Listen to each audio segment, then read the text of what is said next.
Hey guys, welcome to Dicejunkies Paint Lab. My name is Tim from Attn Studios, and today we're going to be talking about the Owlbear. So, the Owlbear is a crazy creature that was dreamed up by some sort of maniacal mage in the depths of AD&D, and it has been torturing adventurers for years, low level all the way up to high level. Owlbears are vicious. And this particular owlbear came from Effin Cool Minis. Check them out, they do good stuff. But today we're going to be using a technique called dry brushing to paint this mini. A little bit different than our previous video where we were talking about washing, where you use the washes kind of mixed together to both really get some good shading and make a really cool texture. Dry brushing is somewhat of the opposite. You're using thicker paint. It is just hitting the highlights, and used correctly, again, like the washes, can be done fast and can make for a really cool mini after you get done painting it. So before you get started, especially if you're using this particular miniature, you're going to want to clean off any mold lines just like we done beforehand, and patch up any seals, any creases or crevices that may be on the miniature itself, and prime it. Once all that is done, let's go ahead and get started painting.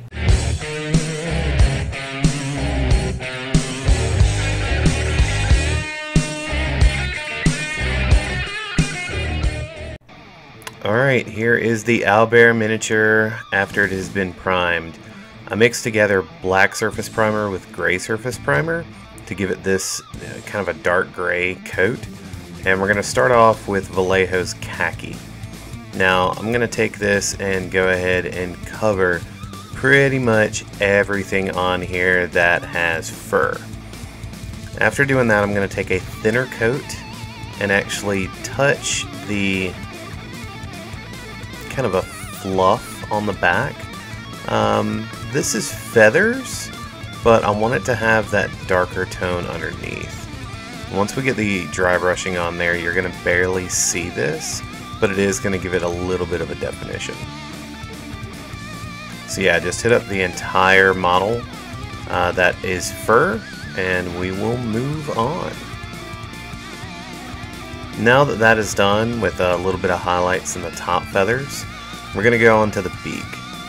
This is Vallejos Bronze Flesh Tone, and you do want to be careful with that. You can see I'm using a small base brush for this, and we're going to hit the beak as well as the eyes. Now, this is not too terribly difficult. Just be steady and take your time with it.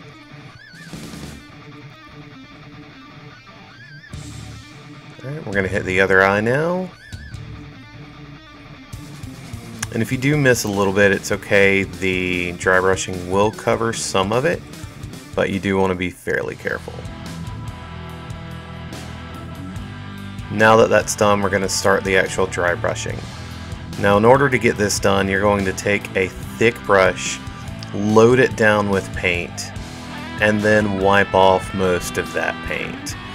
I usually use a paper towel for this. And as you can see, I'm really more or less just kind of pushing the brush onto it. It's literally brushing it. You're not really painting. And what this does is it allows the paint to grab onto the higher parts of the model. As you can see, you still see everything underneath it. It just has that top coat. So now that I've hit pretty much everything with this, gone over it twice with Vallejos Wolf Gray, we're on to the next step.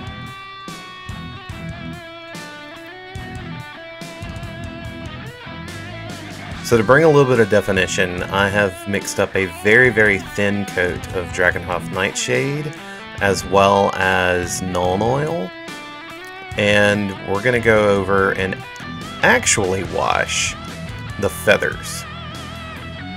So you can see I'm really only hitting the recessed parts of the feathers for this.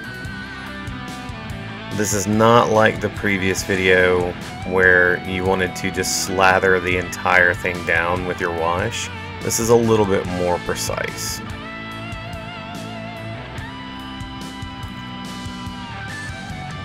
Now that we've got the feathers a little bit higher detailed, we're going to go over the fur and bring out that brown. So I'm going to be using Agric's Earthshade for this. And you kind of want to go crossways. What this allows it to do is that thin down wash of a paint is going to fall into the recesses and still allow that white to show over.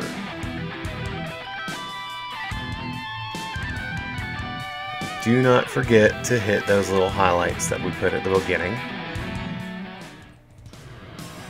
And now that all of that is dry, we're actually going to wash the beak and the eyes.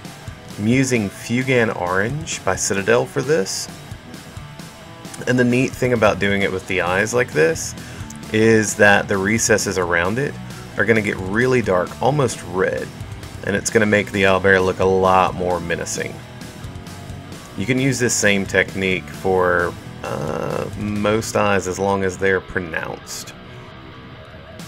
Now that that's all done, I've gone back over the talons with bone white, and we're ready to do our next level of dry brushing.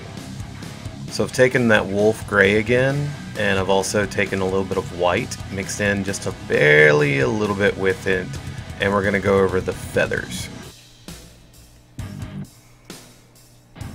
After you get all of the feathers, we're actually going to mix the white and the gray together. So having them both on your palette is pretty good at this point.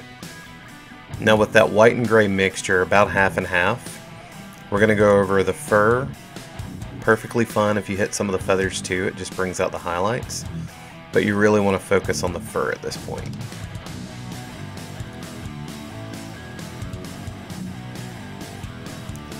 Our final little bit of dry brushing at this stage is going to be almost pure white. Should still have just a little bit of gray in there from beforehand, but this is going to be mainly white, and you're really going to just pull out the highlights. Alright, now we're going to take Vallejos Sun Yellow, going to go over the beak, and we're going to also go over the eyes. If you can't hit the eyes with the dry brush, just take a little layer brush and just streak it across. Now for our details of the talons. Go over it with black, but leave a little bit of that bone white left over. You'll see why in a second. We're going to take and wash everything. And this is Nuln Oil, and since it's going over, you see where the Nuln Oil kind of blends in that black and white, making it like a real owl's talons. Now for our final dry brush. For this, it's just white, and we're only hitting the highlights, anywhere where you think the light will touch. After this is done, we're going to go into the very final details. Alright, so take the very finest brush that you have, thin down your paints really well, and steady your breathing. You can do this. Hit the eyes, and go ahead and hit the nostrils and the beak. And that is the owlbear. Only thing left for it to do is a little bit of basing, which we'll probably talk about in a later video. But that is it. Dry brushing, just a little bit of base coating, and you can have your own owlbear. Alright guys, I hope you enjoyed. Be sure to check back for more painting videos, and remember, painted minis always roll better.